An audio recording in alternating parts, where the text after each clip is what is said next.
gente vai continuar estudando de onde a gente parou, né, em Mateus 21. Vou convidar os irmãos para estarem abrindo as suas Bíblias em Mateus 21.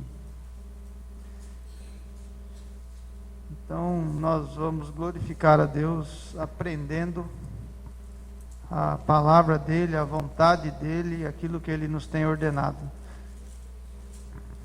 Então, bom cultuar a Deus, né, irmãos, dessa forma, buscando.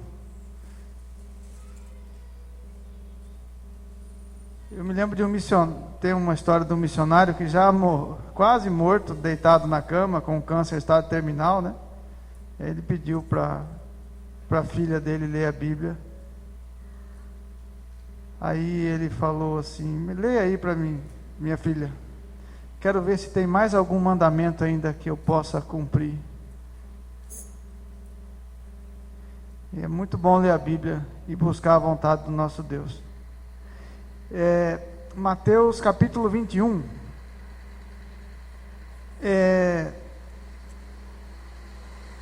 Nós lemos até o versículo 23. Só para situar os irmãos, o Senhor Jesus, ele entra na cidade de Jerusalém, tá? Ele estava nos arredores, aí ele entra em Jerusalém, ele é saudado, né? Ele entra sobre o jumentinho, e o povo então grita o nome dele, clama, louva e diz: Hosana ao filho de Davi, né? No versículo 9, todos sabiam que a profecia era que o filho de Davi seria o grande libertador, e o povo então saúda o Senhor Jesus com essa palavra Hosana. A palavra Hosana quer dizer salva-nos, né? Então o Senhor Jesus, ele entra, aí ele vai direto para a casa de Deus, para o templo. Lá ele encontra algumas coisas que ele não gosta, que é o comércio, né? E aí ele expulsa aquelas pessoas que estavam ali usando a casa de Deus para obter lucro. E aí então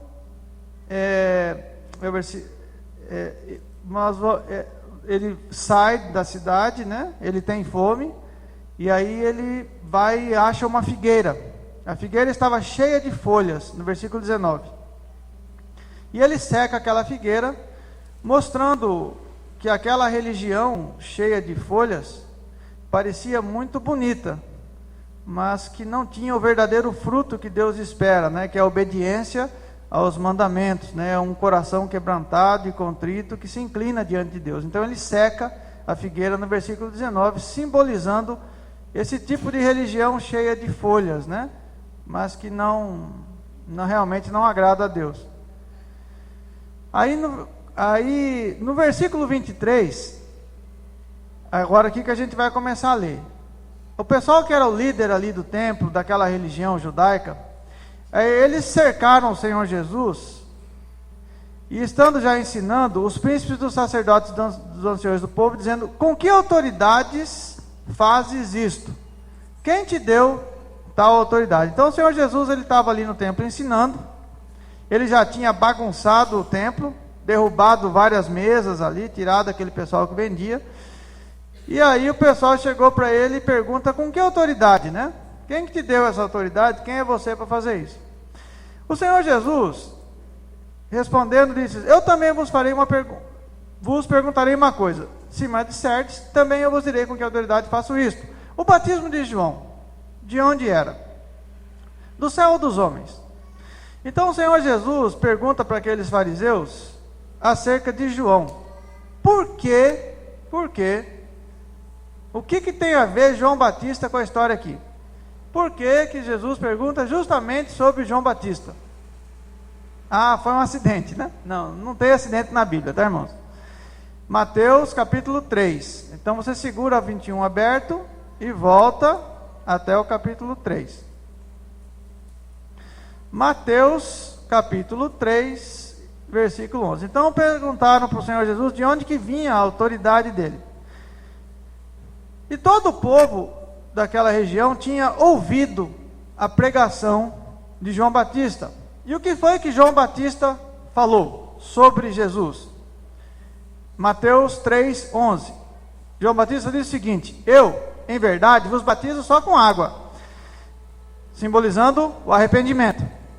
Mas aquele que vem após mim é mais poderoso do que eu, cujas alparcas não sou digno de levar, de carregar, né, de remover. Ele vos batizará com Espírito Santo e com fogo. O fogo da provação, né? Que sempre a gente passa por ele. Então João Batista, ele deu um testemunho acerca do Senhor Jesus. Ele disse que o Senhor Jesus é aquele que dá o Espírito Santo, aquele que dá o verdadeiro batismo. Portanto, é o Filho de Deus, porque só o Filho de Deus pode fazer isso. Então o Senhor Jesus pergunta para aqueles fariseus o seguinte: e o batismo de João Batista? Era do céu ou era dos homens? Então aqueles fariseus que ouviram a mensagem de João Batista, sabiam que João Batista tinha falado sobre Jesus, eles pensavam entre si, se dissermos que é do céu, ele nos dirá: mas então por que vocês não acreditaram nele? Se dissermos que é dos homens, aí o povo vai vir e vai arrebentar com a gente. Tememos o povo, porque todos consideravam João Batista como profeta. Então o Senhor Jesus deu ali uma saia justa neles, né? Botou eles prensados. Então eles responderam a Jesus e disseram: olha, nós não sabemos. Bom, então Jesus lhes disse: nem eu vos digo com que autoridade faço isto. Mas aí o Senhor Jesus, né, que é cheio de misericórdia, vai contar uma parábola para eles, para ver se consegue amolecer o coração deles. Mas que vos parece? Um homem tinha 2 filhos, e dirigindo-se ao primeiro, disse: filho, vai trabalhar hoje na minha vinha, né, na minha plantação lá de uva. Ele, porém, respondendo, disse: não quero. Mas depois, arrependendo-se, foi. Tem algumas traduções, irmãos, que invertem aí o primeiro com o segundo filho, tá? Mas é por causa da tradução. Se na sua tradução tiver o primeiro filho que vai trabalhar ou o segundo, é uma questão de tradução. O importante é a essência da parábola, tá?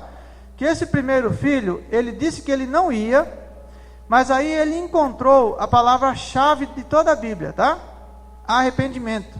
Ele se arrependeu e ele foi.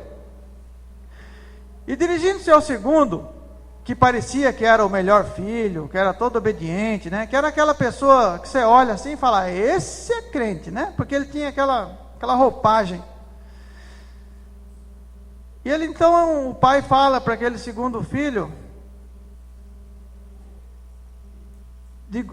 falou: vai para a minha vinha, né? E ele respondendo disse: eu vou. Mas não foi. Versículo 30. No versículo 31, o Senhor Jesus vai falar assim, ó: qual dos 2 fez a vontade do Pai? Disseram-lhes ele: o primeiro. Disse-lhe Jesus: em verdade vos digo que muitos publicanos e meretrizes, muitas pessoas que não eram religiosas, muitas pessoas que nem sabiam nada sobre Deus, eles vão entrar adiante de vocês no reino de Deus. Porque vocês têm a Bíblia, só que vocês não leem. Vocês têm toda essa religião que parece uma figueira cheia de folhas, cheia de pompa, cheia de festança, cheia de movimento, mas não tem o fruto que Deus espera, que é a obediência. Por isso, muitos daqueles que nunca tiveram a oportunidade de ler a Bíblia, que viveram uma vida toda errada, mas que um dia abraçaram a palavra de Deus com fé, e se arrependeram, e tiveram uma mudança completa de vida, de atitude, de pensamento, passaram pelo novo nascimento, esses é que vão entrar na frente. Versículo 32. Porque João Batista, veio a vós no caminho da justiça, e não o crestes. Mas os publicanos e meretrizes o creram. Vós, porém, vendo isto, nem depois vos arrependestes para crer.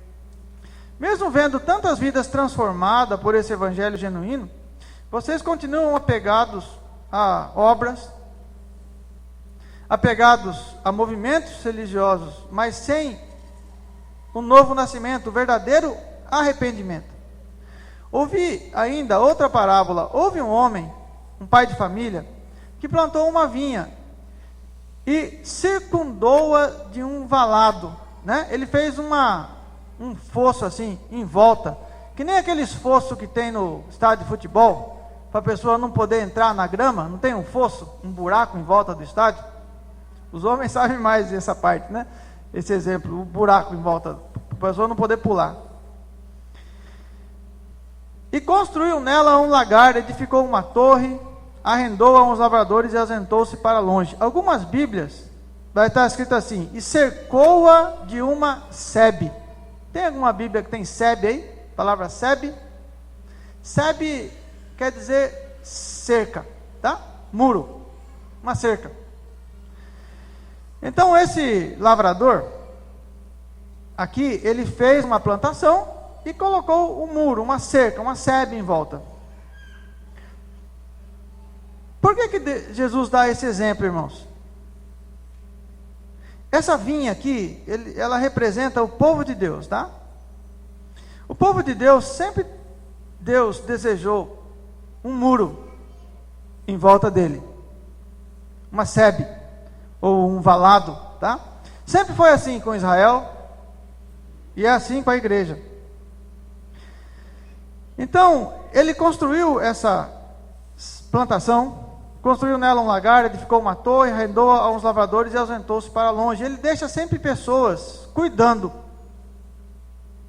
das ovelhas dele, do povo dele, que ele construiu, e que ele cercou com uma sebe. Quando a gente abre nossa Bíblia em Tito, no capítulo 2, versículo 13 e 14, eu vou ler para os irmãos aqui, Tito 2, 13 e 14.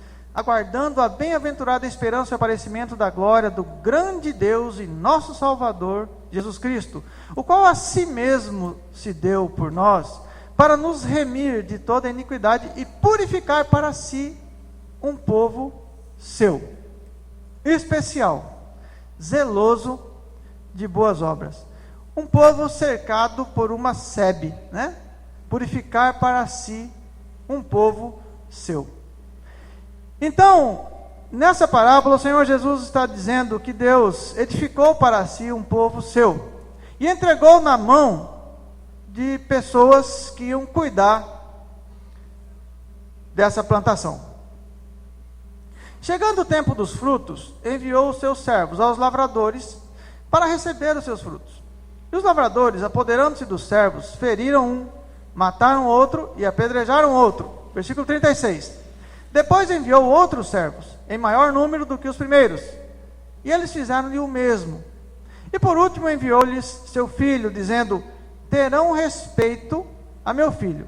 Mas os lavradores, vendo o filho, disseram entre si: este é o herdeiro, vinde, matemo-lo e apoderemo-nos da sua herança. E lançando mão dele, o arrastaram para fora da vinha e o mataram. O Senhor Jesus está comparando essa parábola à religiosidade de Israel, né?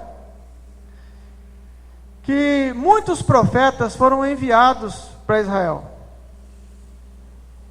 Jeremias, Isaías. Quando você lê Jeremias, Isaías, quando você lê ali Abacuque, quando você lê Zacarias, você vai perceber que aqueles profetas tinham um grande conflito com os líderes religiosos.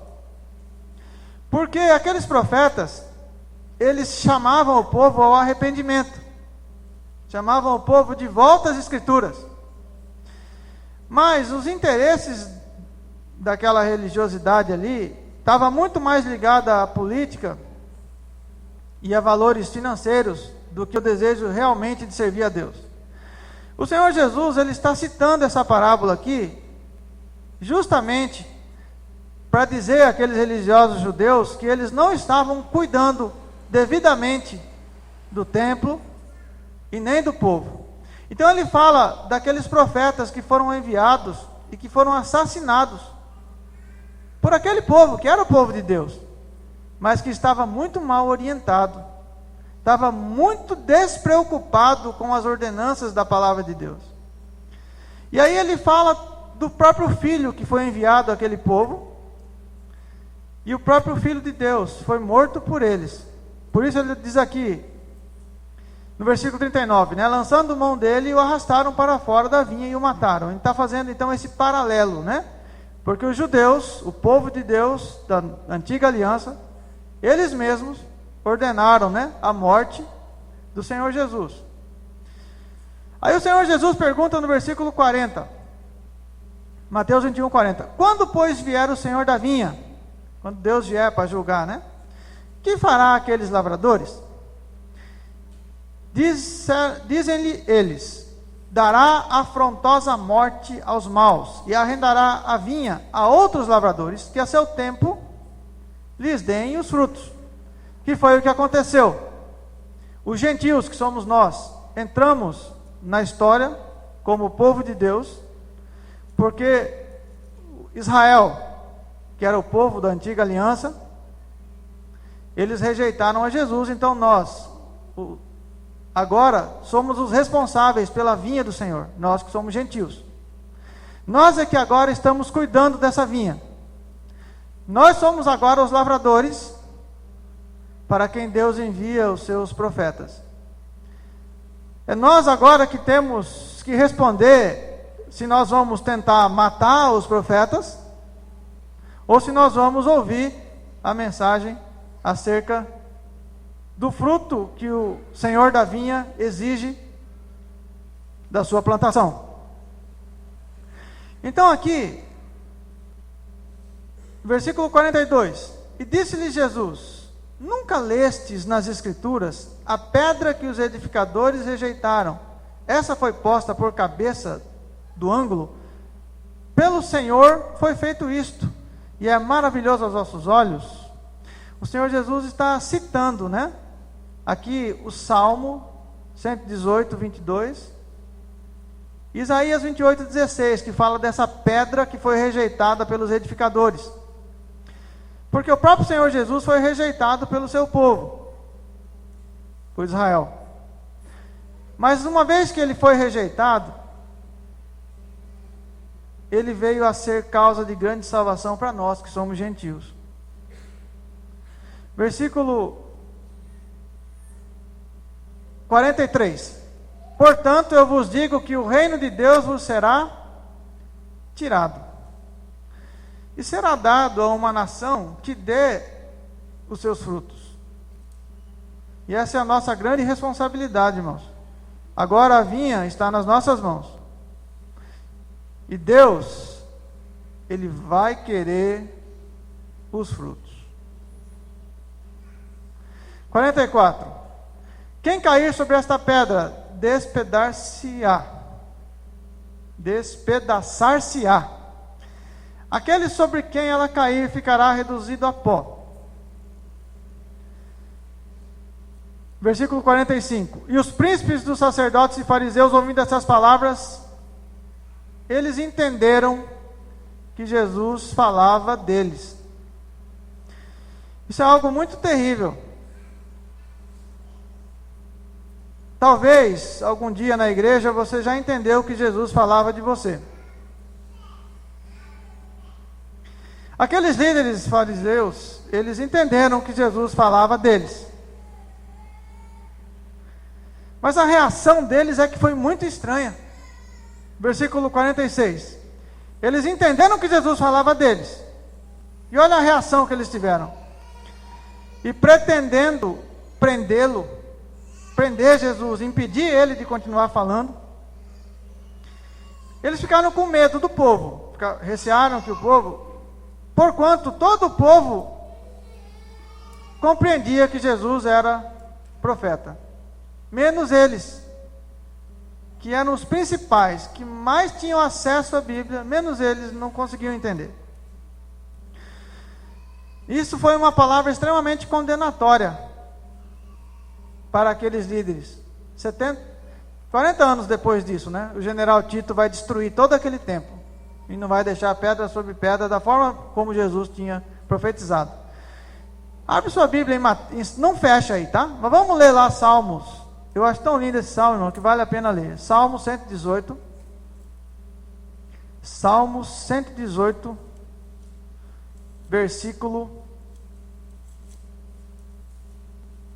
22. Salmo 118, versículo 22.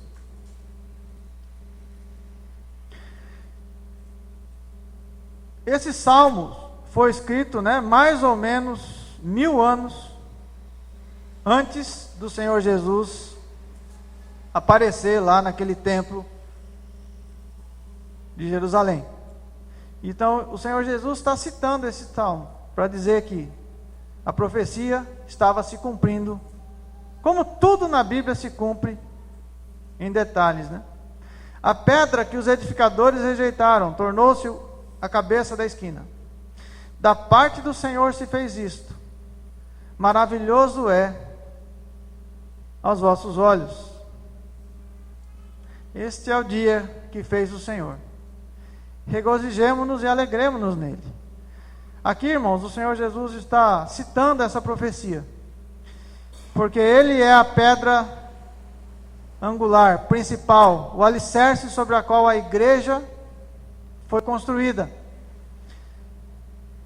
E a igreja hoje é composta por nós que não somos judeus, porque um dia os judeus rejeitaram a santa palavra de Deus que havia sido dada a eles.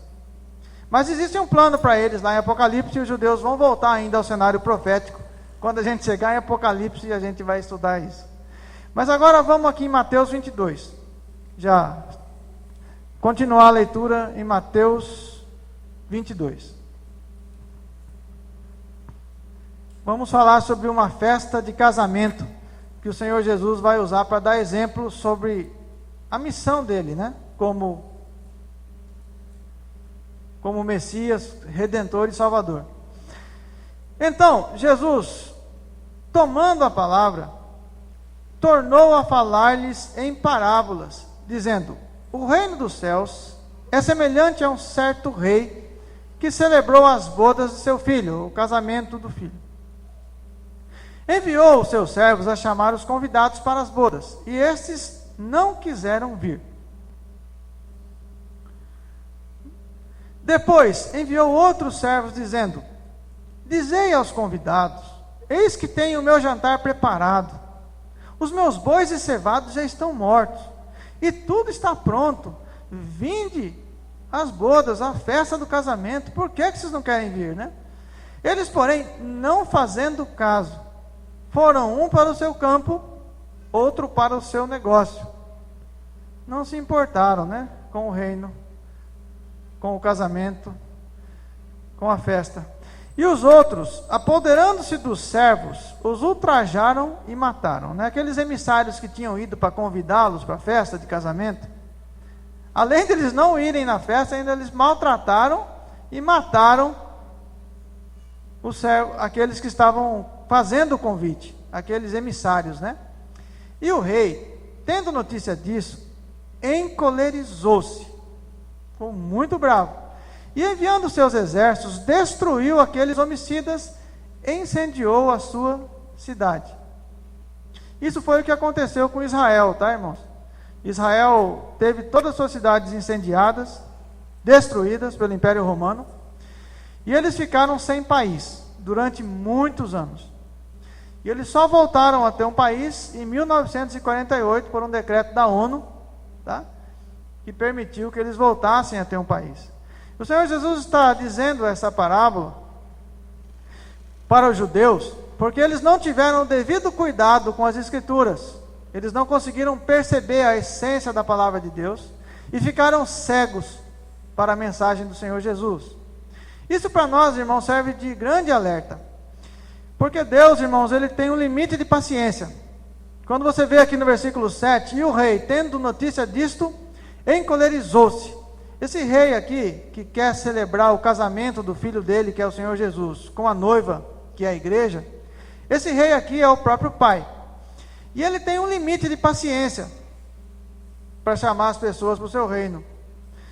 E um dia ele ficou encolerizado.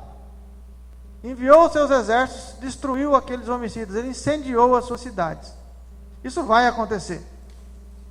Deus vai destruir completamente esse mundo, vai queimá-lo por inteiro. Eu não gosto muito quando as pessoas pintam Deus como se fosse um Papai Noel bonzinho, porque além de ser bom, Ele é justo, e todo pecado tem que ser devidamente punido.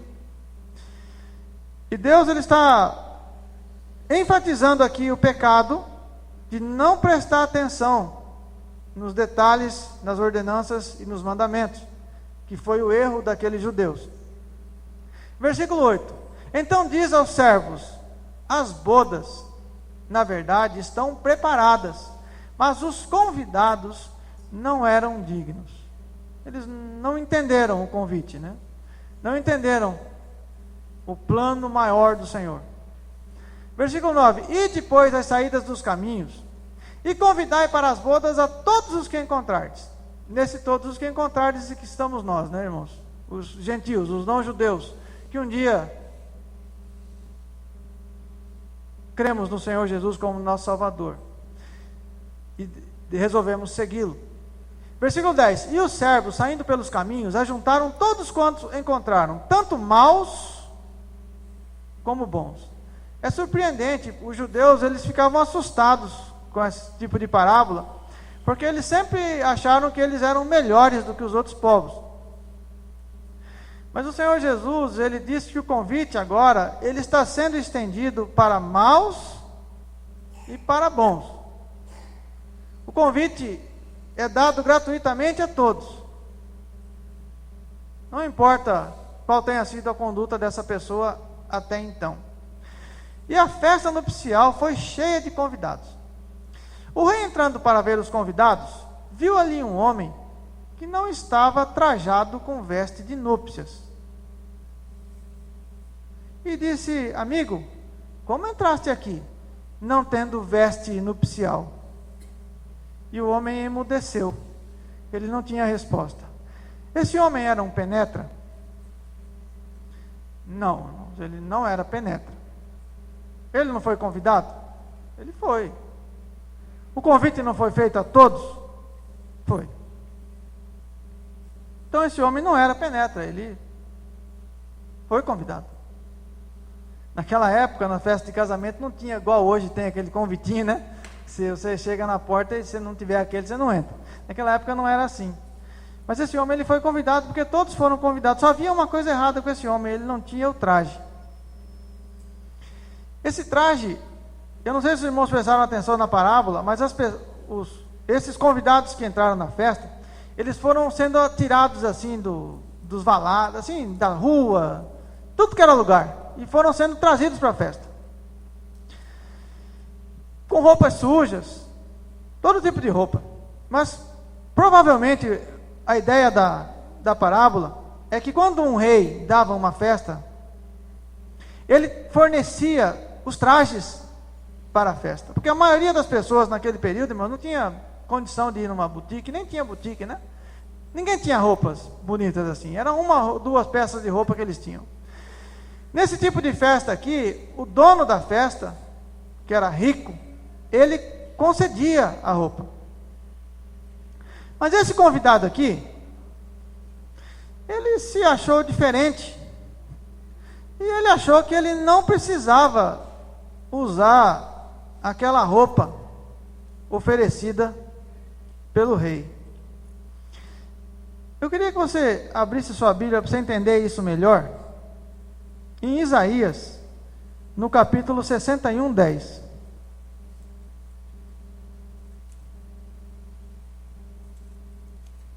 O que tinha de errado com a roupa daquele convidado?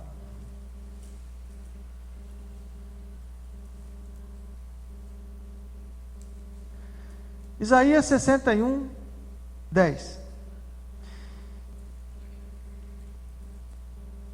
Amém? Todos prontos? Regozijar-me-ei, ficarei muito feliz. Ficarei muito feliz, regozijar-me-ei muito no Senhor. A minha alma se alegrará no meu Deus. Por quê? O que ele fez? Ele me, o quê? Vestiu de roupas de salvação, cobriu-me com o manto de justiça. Como um noivo se adorna com turbante sacerdotal, e como a noiva que se enfeita com as suas joias. Você já foi vestido, irmãos, com o sangue do Senhor Jesus? Porque ser convidado e estar no lugar certo é bom, mas melhor ainda é estar no lugar certo com a roupa certa. Eu já vi muitas pessoas, não, mas eu não mato, eu não roubo. Eu tenho a minha própria roupa que eu comprei com o meu suor, com as minhas boas obras. Mas ela não vai servir, irmãos. Para aquele dia, ou é a roupa da nova vida que Cristo dá aos verdadeiros arrependidos, ou Mateus capítulo 22, versículo 13, disse então o rei aos servos: amarrai-o de pés e mãos, levai-o, lançai-o nas trevas exteriores, ali haverá pranto e ranger de dentes, mas nunca mais vai sair. Porque muitos são chamados, e muitos foram convidados, mas poucos escolhidos. Se os irmãos observarem aqui em João, no capítulo 6, versículo 63, há uma passagem que o Senhor Jesus fala desses poucos escolhidos.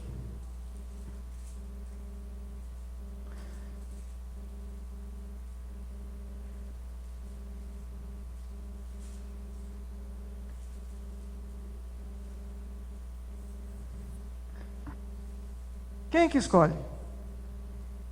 É o Senhor. O texto é bem claro. Ele vai selecionar, né? Mateus capítulo 6, versículo 63. Desculpe, João. João capítulo 6, versículo 63. João 6, 63. O Espírito é o que vivifica. A carne para nada aproveita, não serve para nada. As palavras que eu vos disse são espírito e vida.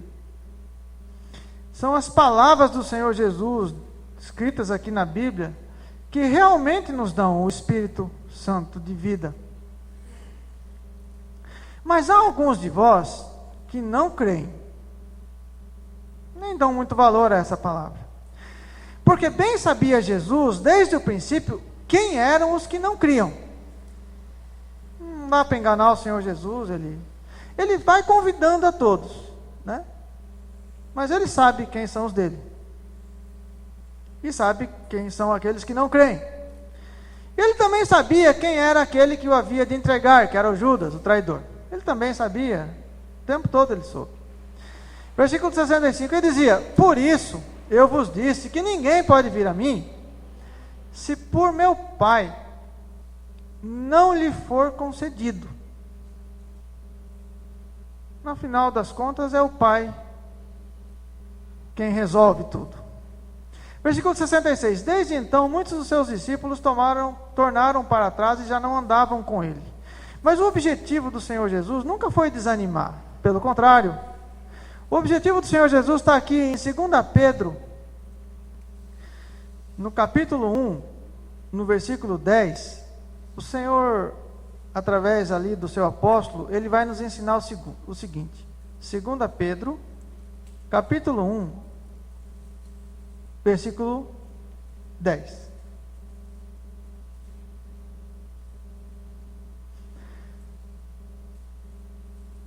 O apóstolo Pedro, através do Espírito Santo, escreve assim, 2 Pedro 1:10. Portanto, irmãos, procurai fazer cada vez mais firme a vossa vocação e eleição. Porque, fazendo isto, nunca, jamais tropeçareis. O que o apóstolo Pedro está dizendo aqui é: procura fazer cada vez mais firme, confere com Deus. Confere através da palavra de Deus. Fortifica verdadeiramente o relacionamento com o Senhor. Tenha certeza de que as suas vestes estão corretas.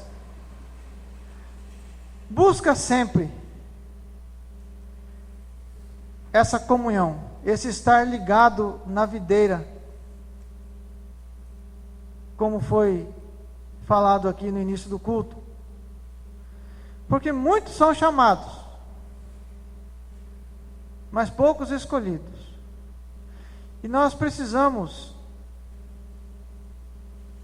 ter crescente essa certeza, essa convicção em nosso Deus a cada dia, fortalecendo o nosso relacionamento com Ele e atentando os nossos ouvidos para a palavra dEle. Amém, irmãos? O pastor ainda vai falar? Tem alguma mensagem? Não sei se tem algum aviso, algum recado. Os avisos